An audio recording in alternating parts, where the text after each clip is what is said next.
Emert International proudly presents their entry for the Trucking Job of the Year for the Specialized Carriers and Riggers Association. Emert International was contracted by an overseas manufacturer to transport one FT reactor from Care Terminal in Houston, Texas to Sparks, Nevada. The FT reactor was to be transported to a biofuels plant making low-carbon, low-cost transportation fuels from household garbage. This process is expected to reduce greenhouse emission gases by more than 80% and reducing landfill deposits. Emert was first contracted by the client to obtain routing from Houston, Texas to Sparks, Nevada. The route was to accommodate the 279 feet long, 18 feet wide, 16 feet 10-inch high, and 777,725 pound load with a trailer length of 145 feet. Emert's engineering team reviewed the entire project, performed a structural assessment of the port pier, permit requirements along the proposed states of travel, and the concentrated weight of the reactor on the trailer.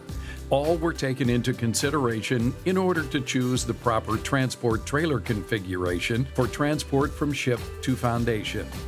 After preliminary review, it was deemed that the trailer configuration need for the entire route would need to utilize a weight distribution system to spread the heavy load evenly on the transport trailer of choice. The Emert team then designed a load spread system for the trailer and completed stability checks with the load distribution supports on the trailer. It was also determined the trailer would need to be temporarily pre-counterweighted to reduce the preset camber of the trailer that is needed for transport. The counterweights would have to be removed as the load transferred from the ship's hook to the transport trailer.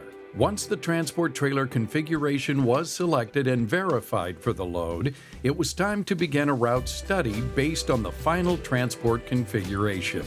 While working with the Texas Motor Carrier Division to find suitable routing through the state, it seemed to be a daunting task, with multiple changes to the first proposed route. But after working with each state and inspecting over 3,700 miles of roadway, a challenging but passable route was selected. When a final route was obtained, Emert was on its 9th reroute within the state of Texas alone. Each time the required route changes were added, Emert International worked diligently and in a timely manner to physically review the proposed changes and accept them or add an alternate route request. Emert International stayed in close contact with the client and the delivery site to assure them the project is being worked on in an expedited fashion. Following Texas, the routing for the additional states changed and required a new entry point into New Mexico. Emert personnel once again were dispatched to complete inspections along the new route deviations, noting all obstructions and tight areas for the required 16-axle lines of the CA-THP Goldhofer. Once all route changes were inspected and reports completed, the changes were then submitted to the states of Texas, New Mexico, Arizona, and Nevada. Shortly after submission, it was finally determined that Emert satisfied permitting agencies throughout the entire 2,250 miles of route. It was established early on in the permitting process that there was a very narrow window to move the load out of the port, due to the pending road construction near the port. The ship's arrival and transporter readiness was critical to start the move before the road construction began. While waiting for the ship to berth, protesters and activists were protesting the use of fossil fuel. They had repelled from the ship channel bridge and hung from the structure for several days, closing the entrance to the port and backing up ship channel traffic for 5 days. Once traffic reopened, the 88 feet, 11 inches long, 15 feet, 7 inches wide, 12 feet, 9 inches high, and 429,901 pound FT reactor arrived by ship at the Port of Care Terminal in Houston, Texas. The reactor was discharged via the ship's onboard crane and lowered onto Emert's pre-stage transporter. Prior to loading, Emmert International's field crew placed engineered load spread beams and steel crane mats on the trailer deck to distribute the load evenly throughout the 16-axle lines of the CA-THP dual-lane Goldhofer. Final placement on the trailer, as expected, was challenging.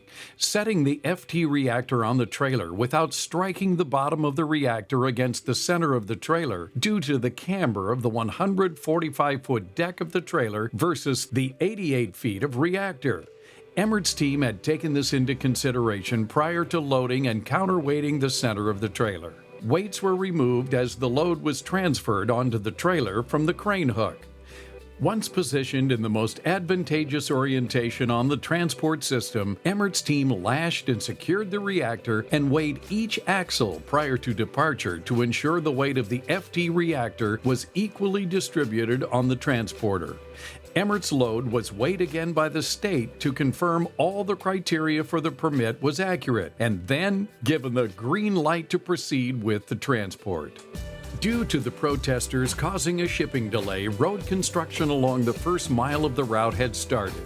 The first mile from Care Terminal in Houston, Texas was congested with construction and unpassable for a transporter of this size. Through countless meetings and coordination, the construction company reviewed Emmert's engineered plans along the path of travel to remove jersey barriers and install steel plates and mats in vital areas to allow passage.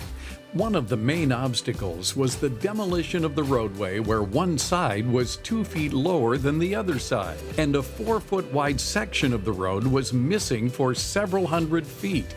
Emmert matting and platting crews combated this with laminated mats, crib blocks, steel road plates, and composite matting to ensure the transport would stay on the center of the road without falling into any of the holes or off the path of travel while transporting maneuvering turns.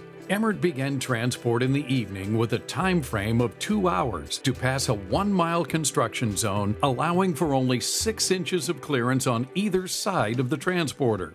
The level of communication and work was just beginning, since every turn along the route to Nevada would be a challenge. Emmert International's team provided a detailed route investigation with site-specific drawings for the entire route showing every location the transporter would need matting for turns, parking to assure the transporter would not get stuck in soft ground conditions. With this information, Emmert International supplied a separate road prepping crew to move ahead of the load and remove signage, guardrails, and place mats with a forklift. Multiple support trucks were loaded with the required materials. After the transport passed through the prepped area, the crew would pick up all materials and move to the next designated location as to not slow the progress of the load. During the Texas portion of the route, rain and mud seemed to be the most common factor. The matting crews worked hard to help the transport pass with precision and ease, avoiding sinking the tractors or the trailer in the saturated soil adjacent to every turn. With all of these requirements, the convoy completed over 100 miles per day and as many as 250 miles per day in less populated areas. As if the load couldn't get any more difficult, with the southern portion of the route completed, now came the mountain phase of the move. During the time Emmert's team entered this mountainous region, the weather began to introduce snow and poor road conditions. This section of the route included 6% grades and required up to 3 trucks at a time, pushing and pulling in constant communication to stay synchronized through the hundreds of miles of mountainous and snowy conditions, as well as platting many turns. Through all of these challenges, Emmert arrived on site where a crane was positioned for Emmert's offloading. The location of the reactor foundation was in the back of the plant, requiring the Emmert team to carefully analyze the route through the plant to execute a safe final leg of the transport, while not shutting down any of the other plant operations. Turns and obstructions in this area required switching lead ends of the transport trailer several times. It was also necessary to raise leading and trailing axles to pass over obstacles to navigate back to the final offload position. Emmert's team navigated the plant process equipment around tight turns and obstacles without incident. 40 engineering man-hours, 336 logistic man-hours, 1,800 field man-hours, 2,176 total man-hours. No accidents, no injuries, no damage to equipment. All operations were safely and successfully executed under the care, custody, and control of Emmert International.